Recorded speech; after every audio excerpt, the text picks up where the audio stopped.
Hello students, this is your friendly neighborhood cosplayer, Supreme Thunder, and I'm here to teach you how to make the tunic and hat from my pattern, Hero of Legend, Toon style.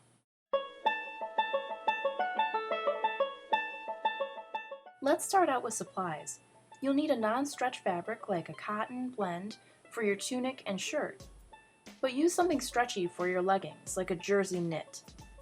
Leather will work for your boots and belt. You'll need several colors of thread, scissors, measuring tape, sewing needles, elastic, brown elastic, Velcro, a ruler, glue, craft foam, an iron, and a pair of boots. The pieces for the tunic 1 and 2 are designed on a fold, so you'll have to cut them on a folded piece of fabric to get the correct shape. Once you have your size determined and you've cut out the correct pieces, pin them carefully to the fabric. Make sure you smooth it out so there are no gaps or pulling in the fabric when you pin.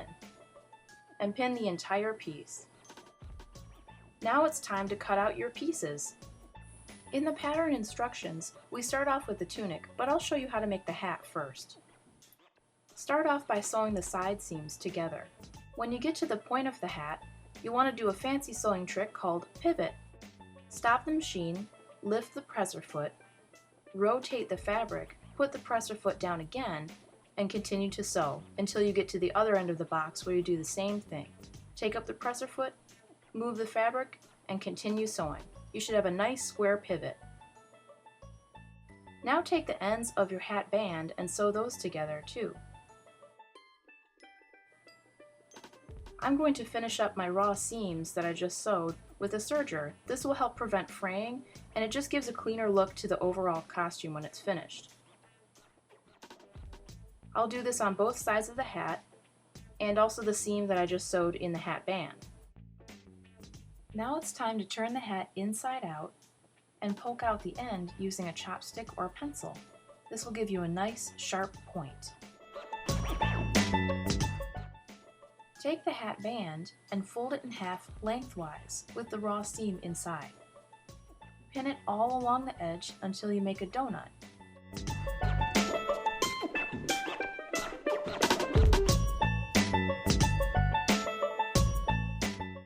Pin your completed donut to your hat, matching up the seam to the back of the hat.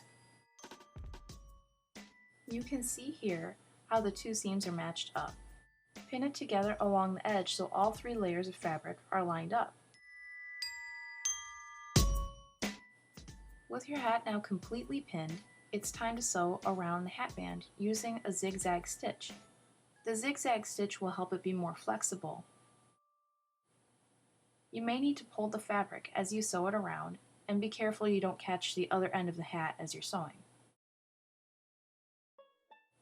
I'm going to finish off that seam with a serger too, just to make sure it doesn't fray and to give it some extra reinforcement.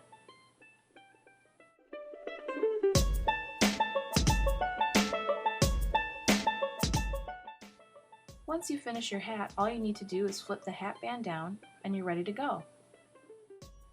Let's move on to the sides of the tunic. Start by matching up the shoulder seams of the front and back of the tunic and pin those together.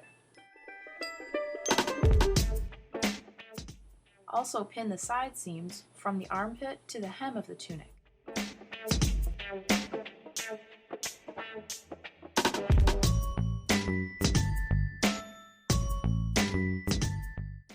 Sew the shoulder seams and the side seams with a straight stitch. You can finish it off with a serger if you have one.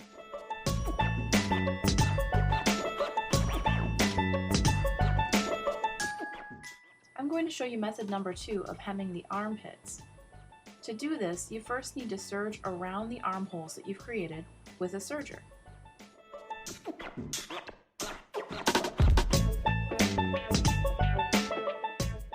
The next step is to turn the arms under about 1/4 of an inch and iron it out. You may need to make release cuts for the curved areas in the armpit. The release cuts will help it stretch and bend. Sew around the armpit using a straight seam, And if you want, you can also go back over it with the zigzag in order to catch the edges of that serge seam that's underneath. I like the look of a zigzag and a straight stitch, so I do both.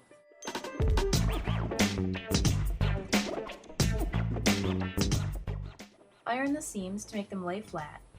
Let's put together the neck edge using method 1, which is the fray check and turn. To do this, fray check the entire neck area and then do some release cuts in the deep V. Make sure you put enough fray check to cover the release cuts too. Press it with your iron and secure it with straight pins.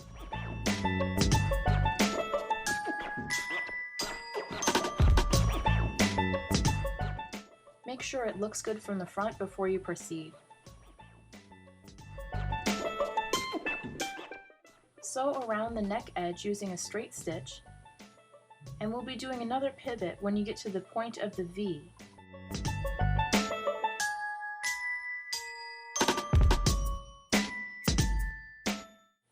In order to pivot, stop the machine, raise the presser foot, turn the fabric, put down the presser foot again, and continue sewing.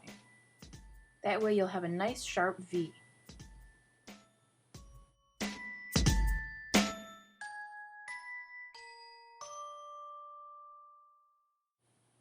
I'll show you how to hem the tunic using the double turn method.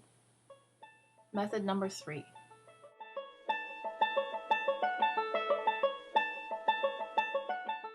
Fray check the entire bottom hem, and then use your iron to press it under about 1/4 inch.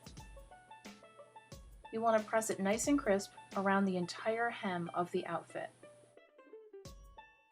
Once you're done with the single fold, fold it over again and iron it against itself.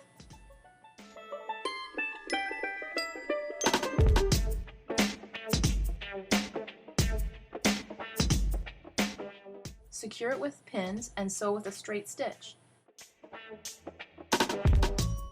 This will give the tunic edge a clean, finished look. Thanks for watching. I'll be posting another video next week showing the next step in the construction of this pattern. If you're interested in buying the pattern I've been describing, I made it and it's available in the description below. Also, I'll show you where to get my awesome necklace. So, as always, do your best.